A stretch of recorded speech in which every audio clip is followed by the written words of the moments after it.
अरे बोल काहीतरी. चॅटिंग वर तर खूप बोलतोस आणि आता प्रत्यक्षात भेटल्यावर काहीच बोलत नाहीये. बोल. तूच बोल. जॉब वगैरे काय करतोस? जॉब नाही करत. हा. खानदानी श्रीमंत आहे. आमच्या पूर्वजांनी रेटून पैसा कमवला, एवढा पैसा कमवला की आमच्या 7 पिढ्या बसून खातील. अरे वा, छान. नेमकं मीच 8व्या पिढीत जन्माला आलोय. हा?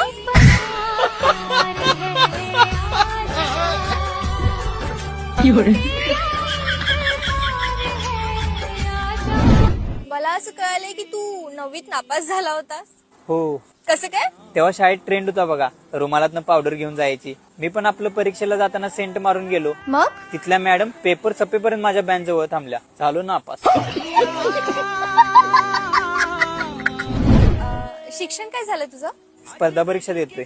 तुझं फ्युचर प्लॅन काय आहे? भविष्यात तुला काय वाटतं की तू कोणती पोस्ट काढणार? घरच्यांना गुलालाचा खर्च होऊ नये म्हणून मी कधी पोस्टच नाही काढली.